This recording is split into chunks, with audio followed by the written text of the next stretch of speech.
స్తోత్రం చెప్పండి చేతులెత్తి.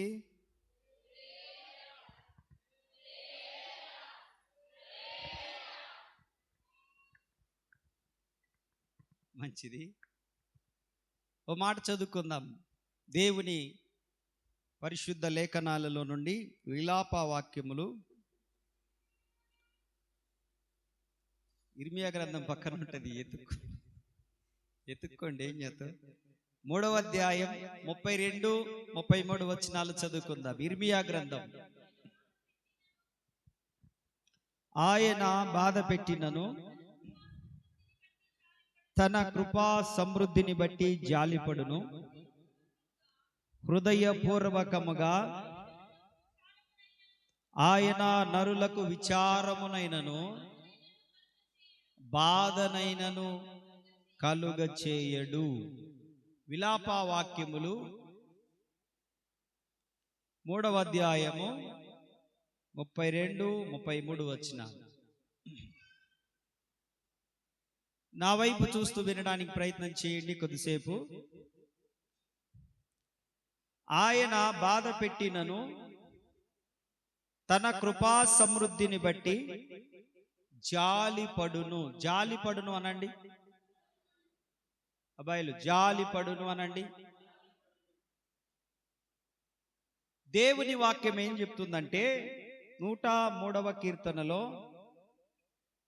13వ చరణములో, 103వ కీర్తన 13వ చరణములో, తండ్రి తన కుమారుల ఎడల జాలిపడునట్లు యెహోవా తన యందు భయభక్తులు గలవారి ఎడల జాలిపడును అని చెప్పింది.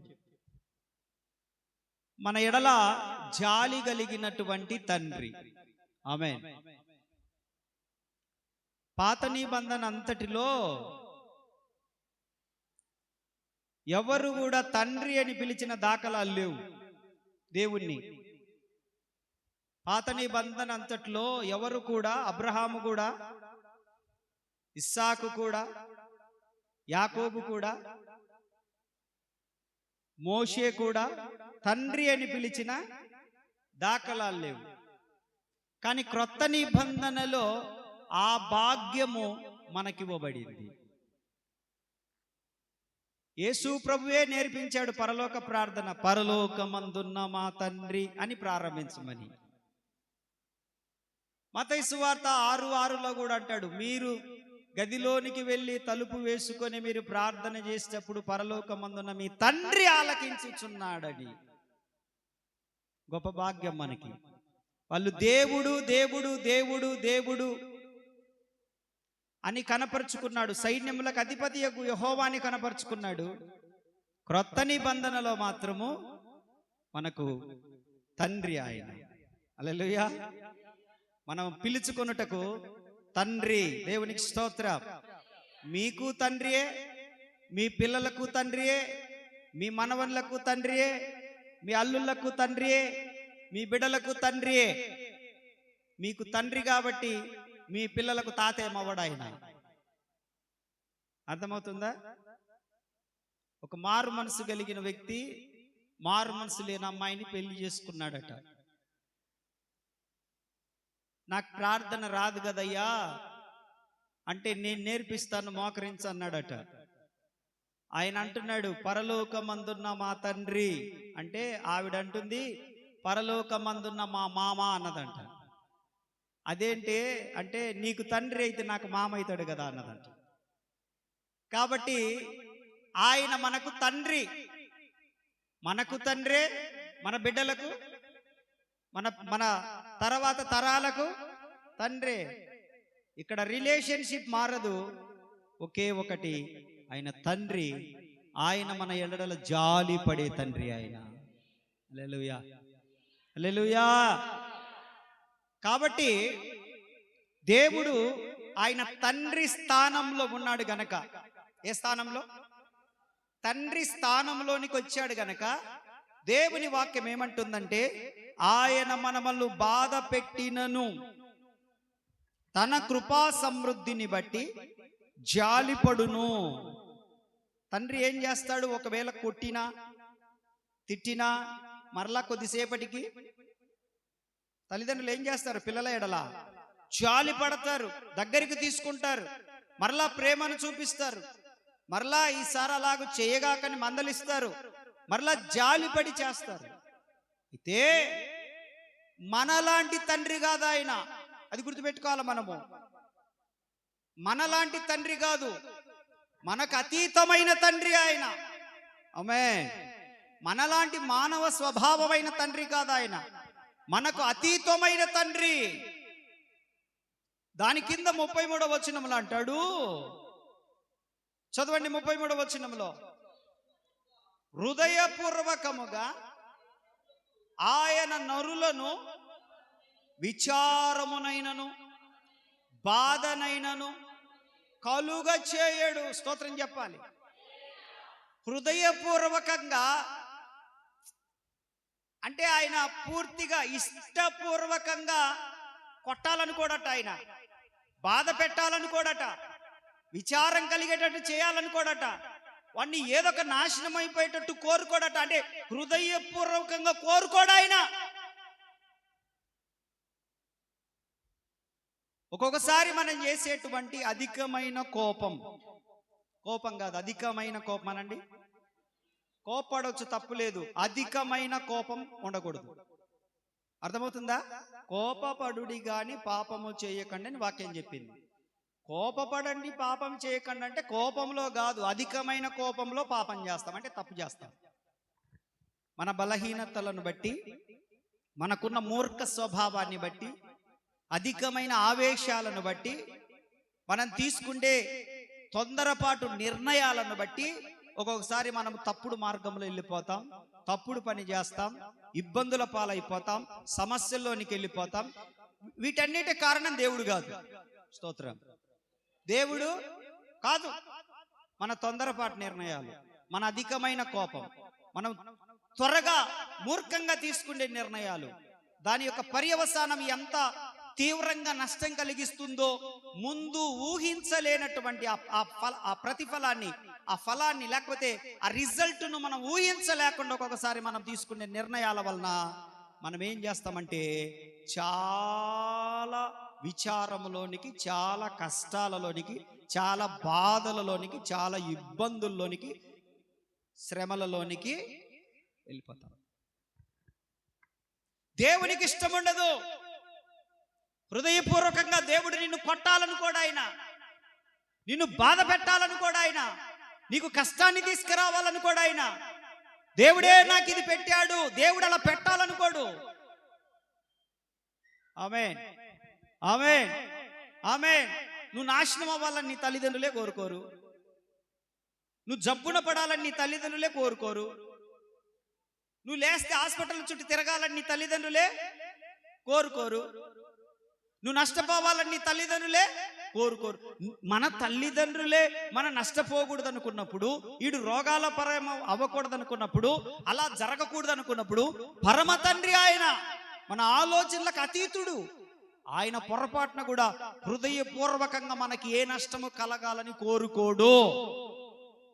అటువంటి జరిగిన వాటిలో నుంచి విడిపించాలనుకుంటాడు ఆయన. ఆమేన్.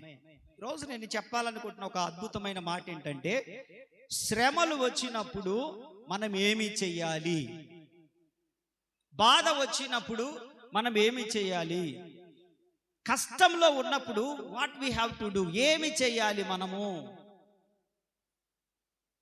అనేటువంటి ఒక 3 విషయాలను క్రైస్తవులుగా మనం ఏమి చెయ్యాలి. అన్యులు ఏం చేస్తున్నారు మనకు అక్కర్లేదు, కానీ క్రైస్తవులుగా మనం ఏమి చేయాలని ఒక 3 విషయాలని చెప్పి నేను ముగిస్తాను. హల్లెలూయా, హల్లెలూయా. కొన్నిసార్లు నా పరిస్థితి వైపు నేను చూసుకుంటాను, నాకున్న సామర్థ్యం వైపు నేను చూసుకుంటాను. ఇది ఎలా జరుగుతుంది, ఇది ఎలా సాధ్యం అవుతుంది అనుకుంటాం. కానీ నా పలుకుబడిని బట్టి అంచనా వేయకూడదు, నా దగ్గర ఉన్న డబ్బును బట్టి ఇది నా అని రాసుకున్నాను, నా అనే ప్లేస్లో నువ్వు కూడా నా అని పెట్టుకోవాలి. ఇది నేను రాసుకున్నాను, నా గురించి రాసుకున్నాను. ముందు వాక్యం నేను చెప్పుకుంటాను, నేను చెప్పుకుంటాను ముందు వాక్యం. ప్రతిరోజు ముందు వాక్యాన్ని నేను చెప్పుకొని అప్పుడు మీకు చెప్పడానికి ప్రయత్నం చేస్తాను. ముందు నేను రాసుకున్నాను నా గురించి, కొన్నిసార్లు నా పరిస్థితి వైపు నేను చూసుకుంటాను. అవును, నేను చూసుకుంటాను నా పరిస్థితి వైపు, నా ఆరోగ్య స్థితుల వైపు, నా కుటుంబం వైపు, సంఘం వైపు, నాకున్నటువంటి సరిహద్దుల వైపు చూసుకుంటాను. నేను నాకున్న డబ్బు వైపు చూసుకుంటాను, నాకున్న సోర్సెస్ వైపు చూసుకుంటా ఉంటాను, నాకున్న సామర్థ్యం వైపు చూసుకుంటాను.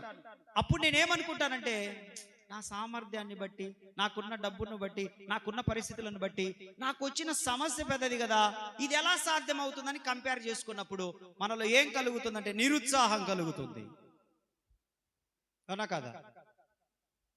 నీ దగ్గర 10,000 ఉన్నాయి, 35,000 కడితే గాని బండి ఇవ్వనంటాడు. అప్పుడు నువ్వేమనుకుంటావు? నిరుత్సాహం వస్తుందా రాదా?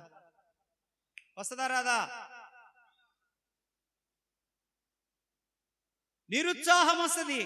అయితే అది ఎలా జరుగుతుంది, ఇది ఎలా సాధ్యం అవుతుందని అనుకుంటాం. పలుకుబడిని బట్టి అంచనా వేయకూడదు, నా దగ్గర ఉన్న డబ్బును బట్టి అంచనా వేయకూడదు, నా దగ్గర ఉన్న బలాన్ని బట్టి అంచనా వేయకూడదు. ఎందుకనంటే దేవుడు వీటన్నిటకు అతీతంగా కార్యము చేసేవాడు ఆయన. చప్పట్లు కొట్టు. చాలా అతీతంగా కార్యం చేస్తాడు ఆయన.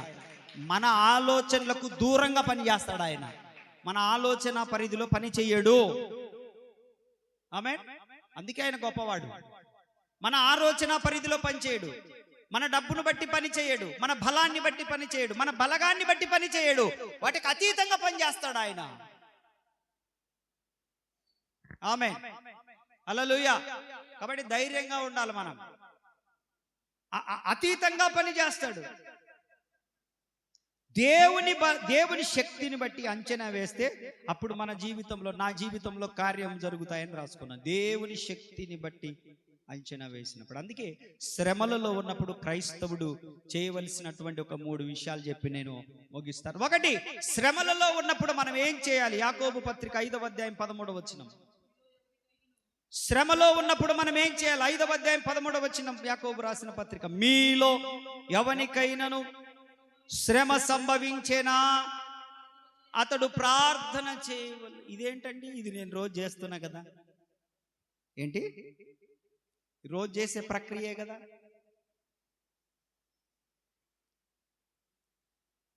మనము రోజు చేసే ప్రక్రియ కదా.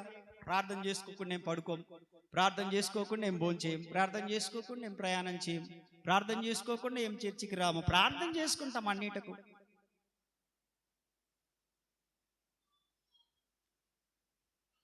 దేవుని వాక్యం అంటుంది, మీలో ఎవరికైనా శ్రమ సంభవించినా అతడు ప్రార్థన చేయవలెను.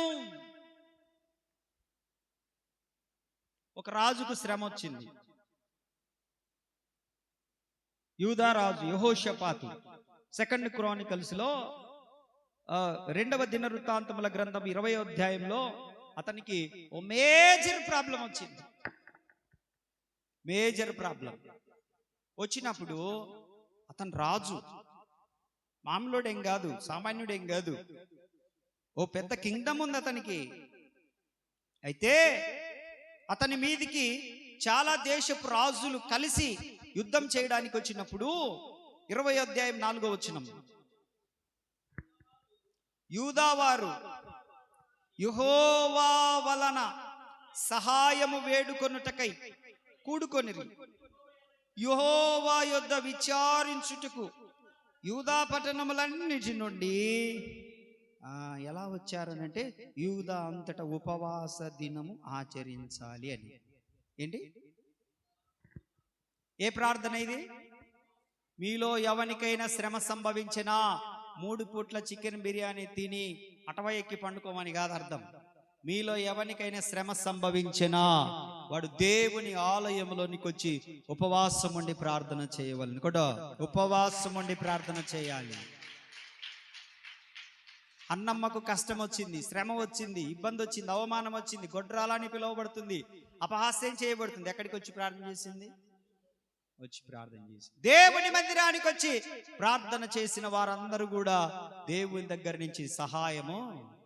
ఎలా ప్రార్థన చేశాడు అతను? 12వ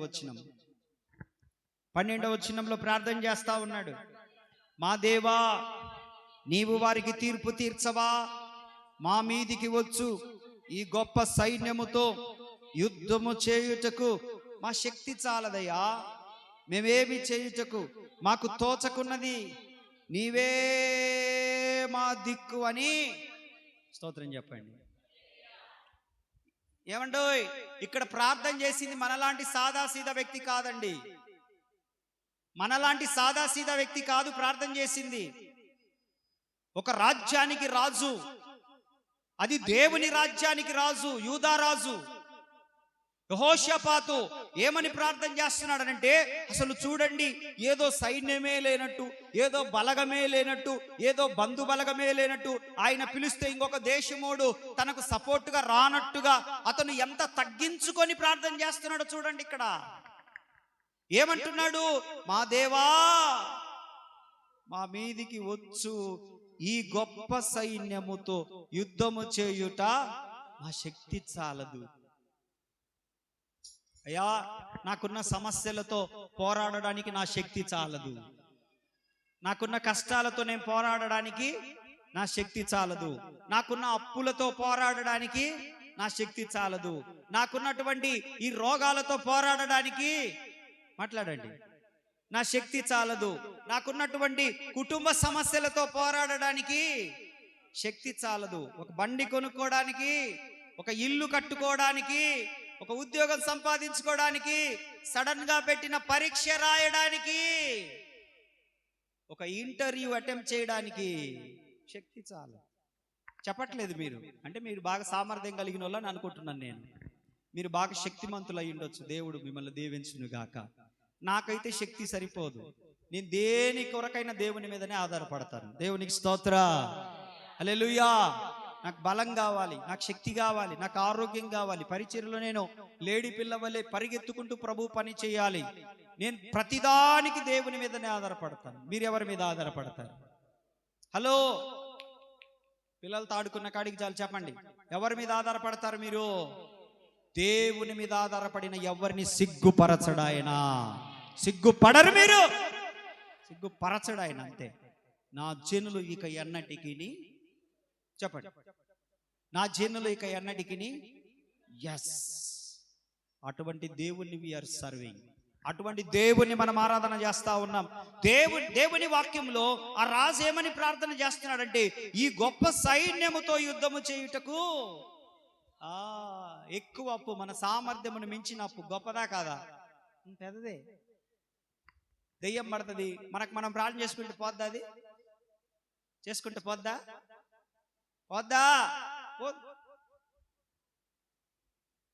గొప్పదది. మన దృష్టిలో అన్ని గొప్పయే.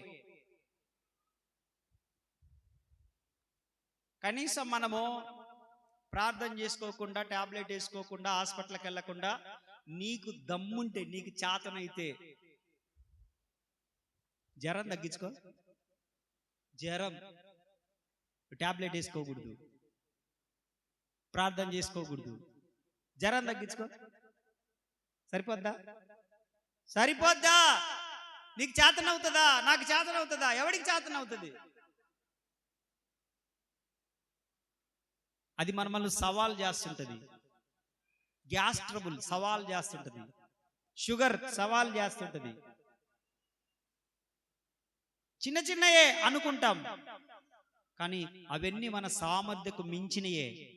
అయితే మనం దేవుని మీద ఆధారపడి మనం ప్రార్థన చేసినప్పుడు, అయ్యా వీటిని జయించడానికి, చెప్పండి, నా శక్తి చాలదు. చెప్పండి, రోగము జయించడానికి నా శక్తి చాలదు.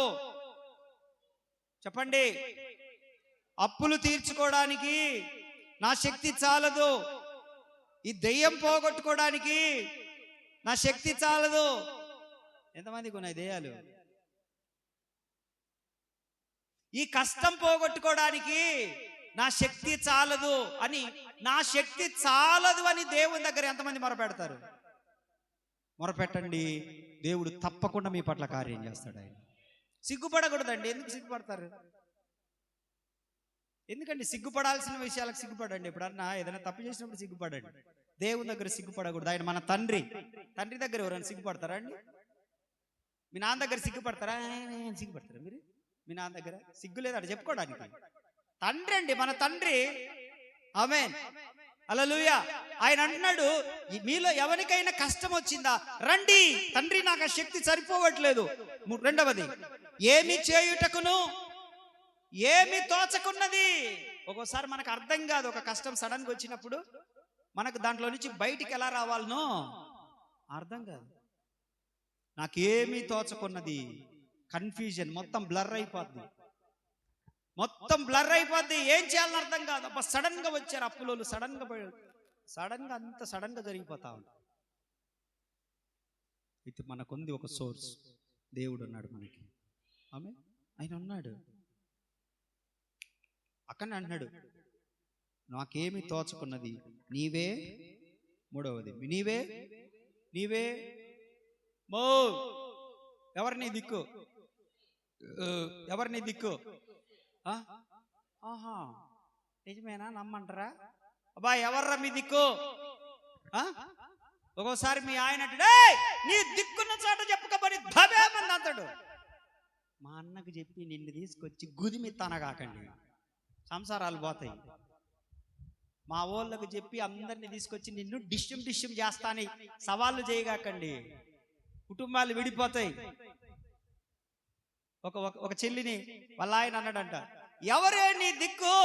నేను నీ కొడితే ఎవడే నీకు అడ్డొచ్చేది? నేను పెద్ద డైలాగులు కొట్టినట్ట. ఆ చెల్లెలు అన్నదంట, ఒకటి రాజన్న ఉన్నాడు, రెండోది ఏసయ్య ఉన్నాడు అంటాడంట. ఇదేందే విచిత్రంగా చెప్పినావు నువ్వు? డైరెక్ట్ ఏసయ్య పేరు చెప్పినా నేను భయపట్టోడిని, రాజన్న పేరు చెప్పిన అవును ఆయన మా కొరకు ప్రార్థన చేస్తాడు, ఆయనే కాబట్టి ఏదన్నా ఆయనకే చెప్పుకుంటాము అని అంటే, అటైతే నిన్ను కొట్టను పోయి రోజు నుంచి. నా పేరు చెప్పారు, సీత కొట్టించుకుంటారు. ఏసయ్య పేరు చెప్పండి. హల్లెలూయా. ధైర్యం, దైవజనుడు అంటే ధైర్యం. ఎందుకనంటే ఆయన మన కొరకు ప్రార్థన చేస్తాడు. ఆయన మనకు తండ్రి లాంటోడు. ఆమేన్. దైవజనుడు అంటే తండ్రి లాంటోడు, మన కొరకు ప్రార్థన చేస్తాడు. కాబట్టి ఎవరు నీ దిక్కన్నప్పుడు ఏం చెప్తావు? నీ భర్తకి ఏం చెప్తావు? ఏం చేసుకుంటావు? చేసుకోపోరా, ఎవర్రా నీకు దిక్కంటే ఏం చెప్తావు? చూడు నా తడాక చూపిస్తా నీకు, మా ఊరు పోయి ఎంతమందిని తీసుకొస్తానో చూడన కాకు. ఎవరు మన దిక్కెవరు? అంతే. ఎవరైనా గొడవ దాకొస్తారు కానీ ఆడి నుంచి పోలీస్ స్టేషన్ అంటే రారు ఎవరు.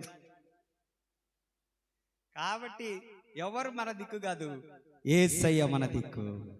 ఆమె ఒక రాజు ప్రార్థన చేస్తున్నాడు, అయ్యా మా శక్తి చాలదు, ఏమి చేయాలనో తోచుకుంది. మూడవది, నీవే మా దిక్కు అనంటే పరలోకంలో సింహాసనం మీద కూర్చున్న దేవుడు రాజ్యంలోనికి దిగొచ్చాడంట. కొట 15వ వచనం చదువు. ఆహా హల్లెలూయా. ఈ యుద్ధము మీది కాదు, దేవుడే జరిగించును. 17వ వచనం, ఈ యుద్ధములో మీరు పోట్లాడవలసిన నిమిత్తము లేదు. స్తోత్రం చెప్పు. ప్రార్థనకు జవాబు వచ్చిందా లేదా? రావాల్సిందే మనం ప్రార్థన చేసినప్పుడు. ఆమేన్. 116వ కీర్తన 3వ వచనం. 116:3 రండి. మరణ బంధములు నన్ను చుట్టుకొని ఉండెను, పాతాళపు వేదనలు నన్ను పట్టుకొని ఉండెను, శ్రమయు దుఃఖమును నాకు కలిగెను, మరణము నుండి నా ప్రాణమును. 8వ వచనం, మరణము నుండి నా ప్రాణమును, కన్నీళ్లు విడవకుండా నా కన్నులను, జారి పడకుండా నా పాదములను ప్రభు అయిన యేసు తప్పిస్తాడు మనకు. ఎవరండి? కొడితే బాగా కొట్టండి, లేకపోతే వినండి, లేదా స్తోత్రం అన్న చెప్పండి. పాపం కొంతమంది ఉద్యమంతో కొట్టినప్పుడు మిగతా వాళ్ళందరూ మెలకుండా విగ్రహాల్లా కూర్చుంటే పాపం వాళ్ళకు నిరుత్సాహం అవుతుంది, మీ దెబ్బకు నీరసం అవుతుంది. హల్లెలూయా, హల్లెలూయా. ఏం పర్వాలేదు, దేవునికి మహిమ చెల్లిస్తూ మీకు ఎక్కడ పదం మిమ్మల్ని తాకిందనుకుంటారో అక్కడ బాధపడేయడమే, పక్కన వాళ్ళని కాదు. చప్పట్లు. హల్లెలూయా, హల్లెలూయా. దేవుని వాక్యం ఏమంటుందనంటే, మరణము నుండి నా ప్రాణమును, చెప్పండి, కన్నీళ్లు విడవకుండా నా కన్నులను, జారి పడకుండా నా పాదములను, యేసయ్య తప్పిస్తాడు, యేసయ్య తప్పిస్తాడు, యేసయ్య తప్పిస్తాడు. తప్పిస్తూ ఉన్నాడు, తప్పించాడు, తప్పిస్తూనే ఉంటాడు.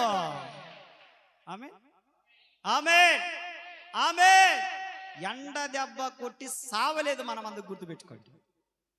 సచిన వాళ్ళు ఉన్నారు ఎండ దెబ్బ కొట్టి, అవునా కాదా? మొన్న నేను సోషల్ మీడియాలో చూసా, డిష్ బిగించడానికి వచ్చి, డిష్ యాంటీనా డిష్ బిగించడానికి వచ్చి ఎండ దెబ్బ కొట్టి పైన చచ్చిపోయింది అతను. మా ఇంటి పైన కాదు, మా ఇంటి పైన అనుకుంటారు. ఎండ దెబ్బ కొట్టి డిష్ బిగించడానికి వచ్చి చచ్చిపోయింది ఒక ఆయన. వీళ్ళేమో కింద టీవీ కాడ చూస్తారు, ఇంకొత్తది ఇంకొత్తది ఇంకొత్తది అని. ఆయన పైన చచ్చిపోయిండు. ఆయన వీళ్ళు మీద యాన్ ఎంతసేపు ఆయన ఇంకా రాలేదు, పై నుంచి కిందికి డిష్ రావట్లేదని పైకి పోతే ఆయన నీళ్ళకపోయి చచ్చిపోయిండు. ఆయన ఏంద్రా బాబు అంటే ఎండ దెబ్బ కొట్టింది. దేవుడు మిమ్మల్ని మనల్ని తప్పించిండా లేదా? తప్పించిండా లేదా? ఈ మధ్యంత కాలం పని చేశారా లేదా? మీరు పనులకు వెళ్ళారు కదా, తప్పించిండా లేదా? స్తోత్రం చెప్పరే మరి. మేము తప్పించుకొని వచ్చినామయ్యా అంటారా?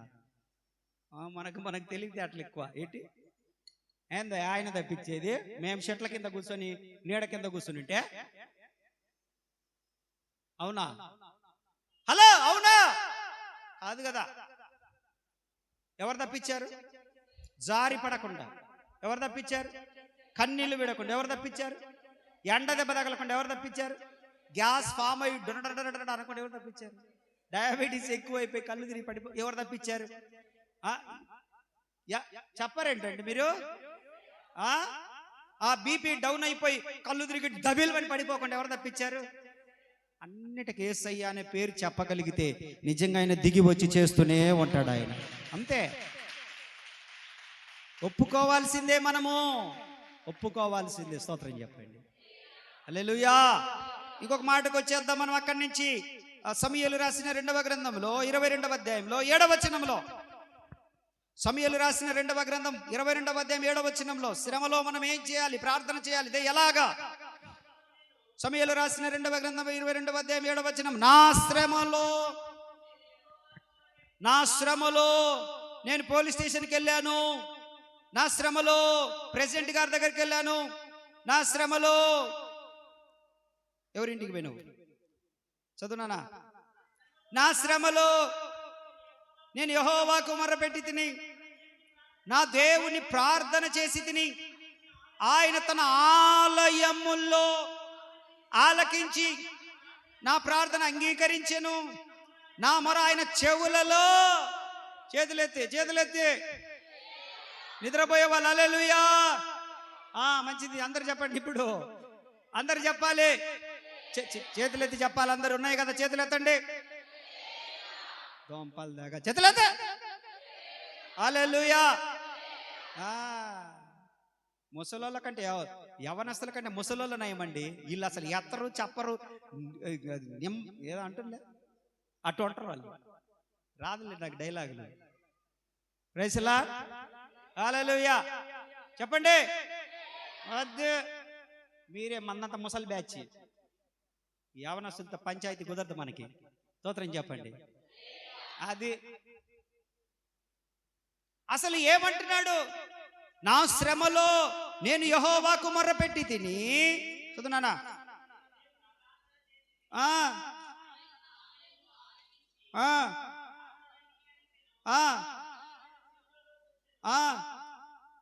నేను ఒక మాట చదివిస్తాను చూడండి. Super super super super natural power అక్కడ. ఇంకా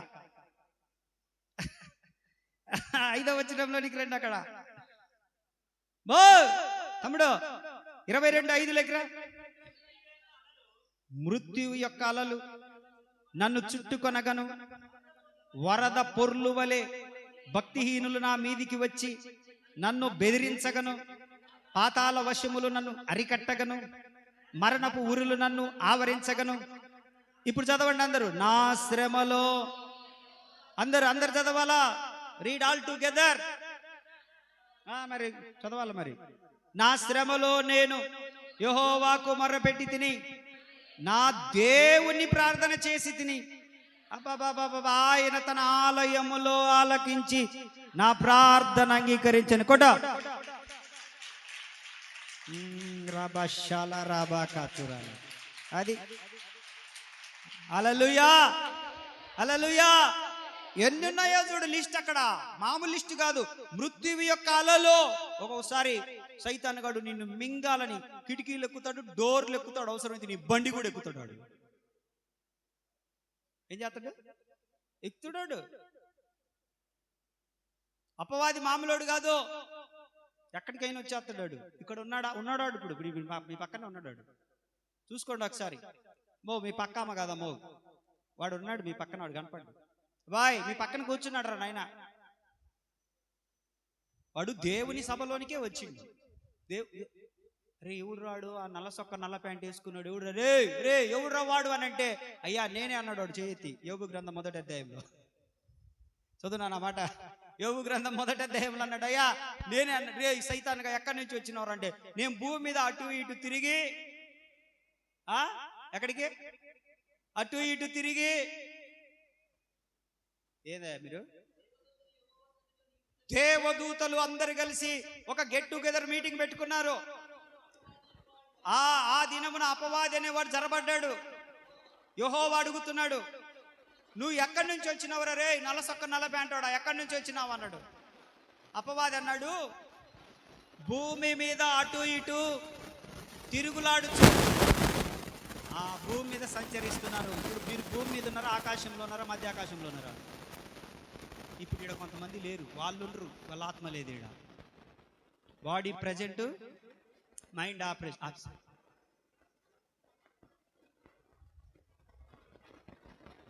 మధ్య మధ్యలో అలలి అన్నప్పుడు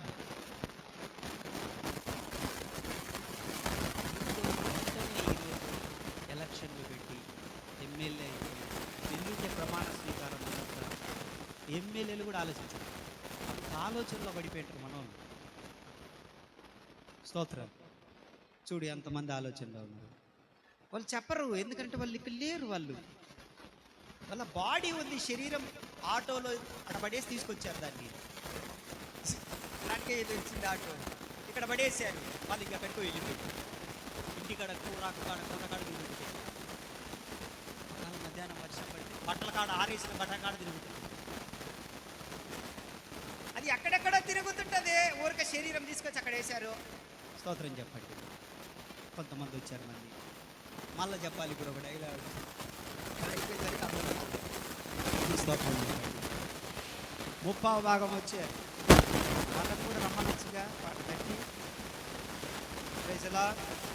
హల్లెలూయా.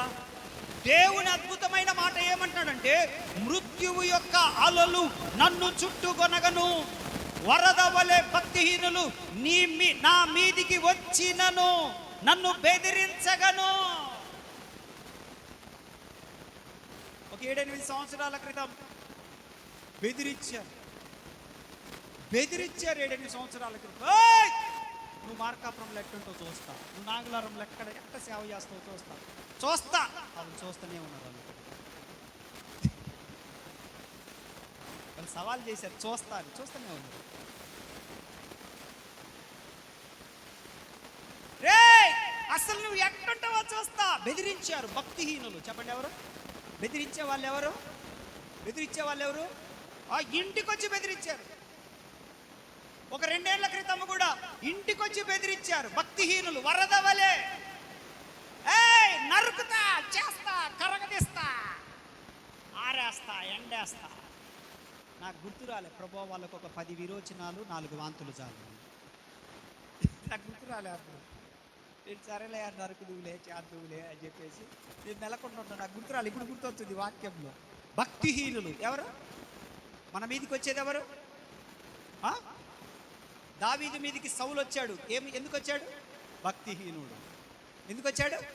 భక్తిహీనులు వరద వలె మన మీదికి వచ్చి బెదిరించగను. ఏముంది అక్కడ? Don't bother about. నువ్వేం భయపడాల్సిన పని లేదు. ఎందుకో తెలుసా? వాటన్నిటి నుంచి విడిపించడానికి నీ పరమ తండ్రి ఉన్నాడు. నీ పరమ తండ్రి ఉన్నాడు. నీ పరమ తండ్రి ఉన్నాడు. నీ పరమ తండ్రి ఉన్నాడు. అందుకే ఇందాక నేను పాటలో అదే పనిగా రిపీటెడ్గా ఎందుకు పాడించానంటే, నిందలు అవమానాలు సహించుకుంటూ. ఎందుకు సహించాలి? ఏం సామర్థ్యం లేదా? బలం లేదా? డబ్బు లేదా? పోలీసు మనంగా చెప్తే ఈయనరా పోలీసుకు నువ్వు 10,000 ఇస్తే నేను ఒక 50,000 ఇస్తేవాడు నాకెళ్ళి చెప్పడా? పెద్ద మనుషుల దగ్గరికి మనం కూడా వెళ్తే మనకు కూడా న్యాయం జరగదా? కానీ దేవుణ్ణి బట్టి దేవుడు అన్నాడు, పగ తీర్చుకొనుట. 8వ అధ్యాయం రోమపత్రిక. పోగాకండి, ఎవరి మీద గొడవలు పోగాకండి, ప్రభువుకు అప్పగించండి. ఏదైనా నీకు సామర్థ్యం ఉన్నా సైలెంట్గా ఉండడం నేర్చుకో. 12వ అధ్యాయం రోమపత్రిక 12. ఎవ్వరి మీదకి గొడవలకు పోగాకండి, తిట్టినారని మళ్ళీ తిట్టగాకండి, మనం దేవుని పిల్లలం. 19వ వచనం చదువు. 12:19 రోమా. ప్రియులారా, మీకు మీరే పగ తీర్చుకొనక, అందరు చదవచ్చుగా, దేవుని ఉగ్రతకు చోటీయుడి. పగ తీర్చుట నా పని, నేను ప్రతిఫలమునిత్తునని ప్రభువు చెప్పుచున్నాడు. మళ్ళా చదవండి ఆ మాట అందరూ. ఏందమ్మా బైబిల్ తీయండి, బైబిల్ తీసే చదవండి. రోమపత్రిక 12:19 చదవండి అబ్బాయి, తీసి చదవండి, అందరు చదవండి, అందరు కలిసి చదవండి.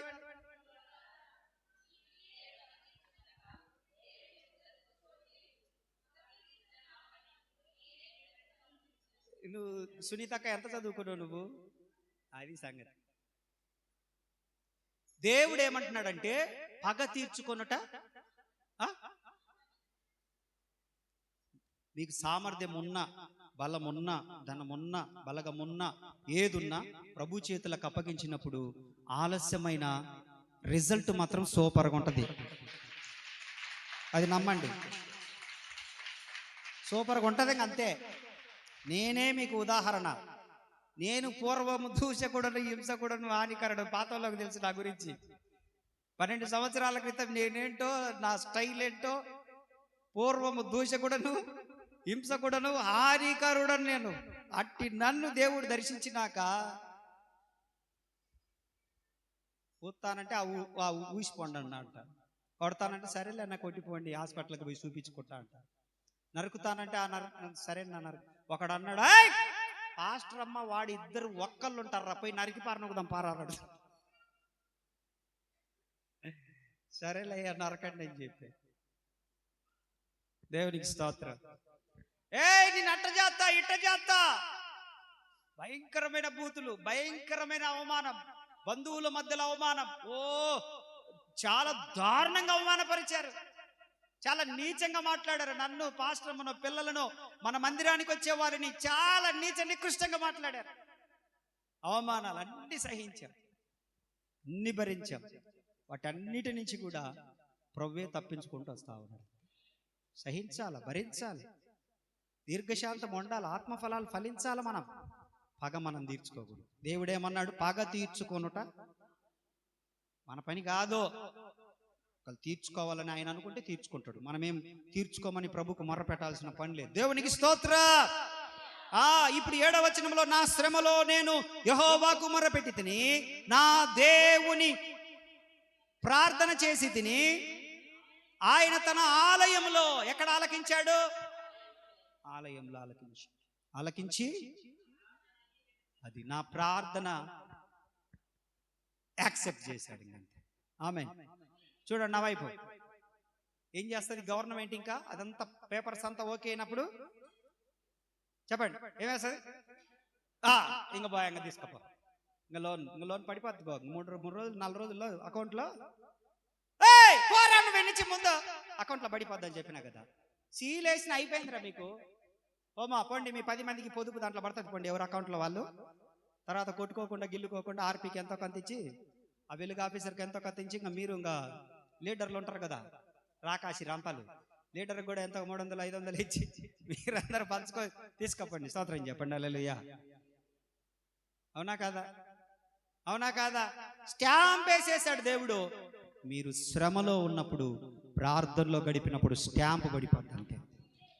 ఎడా ఏం భయపడాల్సిన పని లేదు. మీరు దేవుని కార్యాలు అంతే జరుగుతాయి. ఆయన చాలా గొప్పవాడు. ఆమేన్. 2వ విషయాన్ని చెప్తారు.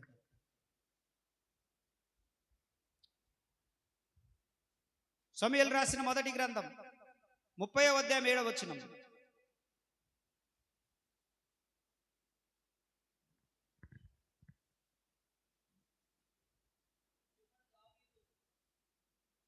చదువునా నది. పిమ్మట దావీదు మిక్కిలి దుఃఖపడెను, మరియు తమ తమ కుమారులను బట్టి కుమార్తెలను బట్టి జనులందరికీ ప్రాణం విసికినందున రాళ్ళు రువ్విన దావీదును చంపుదము రండి అని వారు చెప్పుకొనగా దావీదు తన దేవుడైన యెహోవాను బట్టి ధైర్యం తెచ్చుకొనెను. రెండవ మాట, ధైర్యంగా ఉండాలి. శ్రమలు ఎలా ఉండాలి? పిరికితనంగా ఉండకూడదు. మనకు పిరికి ఆత్మనివ్వలేదు దేవుడు. ఏ కష్టాన్నైనా ఎదుర్కొనే సామర్థ్యం కలిగి బ్రతకాలి. పిల్లలకు కూడా మనము, తల్లిదండ్రులమైన మనము పిల్లలకు కష్టాల్లో ఒక కష్టాన్ని ఎలా ఎదుర్కోవాలో నేర్పించాలి. ఒక కష్టంలో ఎలా నిలబడాలో నేర్పించాలి వాళ్ళకి. ఇంకేముందమ్మా అయిపోయింది నా జీవితం, ఇంకేముందమ్మా అయిపోయింది మన జీవితం అని పిల్లల ముందు అన్నావనుకో, వాళ్ళు ఇంకా నిరుత్సాహంలోకి వెళ్ళిపోయి ఇంకా జరగకూడని విపత్తులు జరిగిపోతాయి. కాబట్టి నేను ఇప్పుడు దీన్ని ఎక్కువ వివరించట్లేదు, సమయం చాలా అయింది కనుక. రెండవది ఏంటంటే, కష్టంలో ఉన్నప్పుడు మనం ఏం చేయాలంటే దేవుణ్ణి బట్టి, అక్కడ ఉంది యెహోవాను బట్టి ధైర్యము తెచ్చుకొనేను. చెప్పండి, ఆయన ఉన్నాడని ధైర్యం ఉందా? ఉందా మీకు? ఉంటే ఈ పాట పాడుకోండి. నీవేదైనా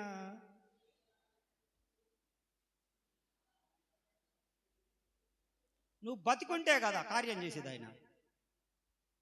నువ్వు ఫ్యాన్కి హ్యాంగ్ అవుట్ ఉరేసుకుంటేవి, నువ్వు పోయి ట్రైన్ ఎత్తుక్కుంటేవి, కిరసనాలో పురుగుల మందో చూసుకుంటే దేవుడు కార్యం చేస్తాడా? కష్టాల్లో ధైర్యంగా నిలబడు, దేవుడు కార్యం చేస్తాడు. నువ్వు నిలబడితే కార్యం చేస్తాడు. ఆమె నువ్వు నిలబడాలా, దేవుణ్ణి బట్టి నిలబడాలి. నిలబడ్డప్పుడు నిదానంగా అయినా కూడా కార్యం చేస్తాడు. హల్లెలూయా. మన సహోదరులు గుర్రన్న ఉన్నాడు, అమాయకంగా వేరే అతన్ని నమ్మి 6-7 లక్షలేమో ఇచ్చాడు. ఒక ఉద్యోగం నిమిత్తమై పని జరుగుతుందని ఎదురు చూశాడు. అతను మోసం చేశాడు. నాకు చెప్పుకుంటూ వస్తూ ఉన్నాడు, అన్న అట్లన్నా ఇట్లన్నా పరిస్థితి. కొంచెం ఓపిక బట్టి దేవుడు కార్యం చేస్తాడు. తొందరపడగాకండి, మీకు మీరుగా ఏ తొందరపాటు పనులు చేయగాకండి అని చెప్పాను. సరైన ఓపిక చేశాడు. పెద్ద మనుషులను తీసుకున్నాడు, మాట్లాడించుకున్నాడు. ప్రార్థన చేస్తున్నాం. ఒక్కొక్కటిగా ఈరోజు ఆ కార్యాలన్నీ సఫలం చేసుకుంటూ వస్తున్నాడు. దేవుడు చేసుకుంటూ వస్తున్నాడు. ఇంకొక కార్యం మిగిలింది, అది ఒక్కటైపోతే పూర్తి అయిపోద్ది. 3 ఏళ్ళు పట్టింది కాదనట్లేదు, కానీ దేవుడు వడ్డీతో సహా వసూలు చేపిస్తాడు మనకి, అది ఏదైనా కూడా. కాబట్టి ఓపిక అనేది, ధైర్యంగా మీరు నిలబడితే దేవుడు కార్యం చేస్తాడు అనే దానికి ఒక ఉదాహరణ 24వ అధ్యాయం 10వ వచనం సామెతల గ్రంథంలో అంటాడు, శ్రమ దినమున నీవు కృంగిన ఎడల నీవు చాతగాన వాడవగుదువు. శ్రమ దినమున, సామెతల గ్రంథం 24:10, శ్రమ దినమున నీవు కృంగిన ఎడల నీవు చాతకాని వాడవగుదువు. కృంగకుండా ఎలా ఉండాలి? మనము ధైర్యంగా నిలబడాలి. 16వ అధ్యాయము 33వ వచనం యోహాను సువార్త, నా యందు మీకు సమాధానము కలుగునట్లు ఈ మాటలు మీతో చెప్పుచున్నాను. యోహాను సువార్త 16:33, లోకములో మీకు శ్రమ కలుగును, అయినను ధైర్యము తెచ్చుకొనుడి, నేను లోకమును జయించి ఉన్నాను. ధైర్యము తెచ్చుకొనుడి. ఎవరిని బట్టి? దేవుని బట్టి ధైర్యంగా ఉండండి, దేవుడు మీ కార్యాలు సఫలపరుస్తాడు. ఇంకొక మాట చెప్పి నేను ముగిస్తాను. 3వది, కష్టం వచ్చినప్పుడు ఆనందించాలని దేవుని వాక్యం సెలవిస్తుంది క్రైస్తవులుగా. యాకోబు రాసిన పత్రికలో 1వ అధ్యాయము 2వ వచనంలో, నా సహోదరులారా, మీ విశ్వాసమునకు కలుగు పరీక్ష ఓర్పును పుట్టించునని ఎరిగి మీరు నానా విధములైన శోధనలో పడినప్పుడు అది మహానందముగా ఎంచుకొనుడి. సాధ్యమేనా ఇది? కానీ దీన్ని మనము సాధకము చేయాలి. సాధ్యం కాదు కష్టం వచ్చినప్పుడు సంతోషంగా ఉండడం, సాధకం చేయాలి. ఫిలిప్పీలకు రాసిన పత్రిక 4:4, ఎల్లప్పుడూ ప్రభువునందు ఆనందించుడి. మరలా చెప్పుదును, ఆనందించుడి. పేతురు రాసిన మొదటి పత్రిక 4:12, ప్రియులారా, మిమ్మల్ని శోధించుటకు మీకు కలుగుచున్న అగ్ని వంటి మహాశ్రమను గురించి మీకేదో వింత సంభవించినట్లు ఆశ్చర్యపడుకుడి. క్రీస్తు మహిమ బయలుపరచబడినప్పుడు మీరు మహానందముతో సంతోషించు నిమిత్తము క్రీస్తు శ్రమలలో మీరు పాలివారైనంతగా సంతోషించుడి. నెహెమ్యా 8:10, మీరు దుఃఖపడకుడి, యెహోవా యందు ఆనందించుట వలన మీరు బలము పొందుదురు. కాబట్టి ఒకటి, క్రైస్తవులుగా మనకు శ్రమ వచ్చినప్పుడు మనం ప్రార్థన చేయాలి. రెండవదిగా శ్రమ వచ్చినప్పుడు ధైర్యంగా ప్రభువును బట్టి నిలబడాలి. మూడవది, శ్రమ వచ్చినప్పుడు ఆ శ్రమలో దేవుడు ఒక దినాన మనకు సంతోషం ఇస్తాడని ఆనందిస్తూ ప్రభువులో ప్రార్థనలో కొనసాగుదాం. దేవుడి మాటలు దీవించును గాక. చిన్న ప్రార్థన చేసుకుందాం. వచ్చే ఆదివారం ప్రభు సంస్కారాధన ఉంది, బల్లారాధన ఉంది. అందరూ ప్రార్థనా పూర్వకంగా రండి. రేపు 4వ తారీఖున గురువారం, 4వ తారీఖున గురువారం కుటుంబ ఆశీర్వాద ప్రార్థన ఉంది. 4వ తారీఖు గురువారం బేస్తవారం కుటుంబ ఆశీర్వాద ప్రార్థన ఉంది. కుటుంబాలతో ప్రభు సన్నిధికి రండి. ప్రేమ కలిగిన తండ్రి, విశేషమైన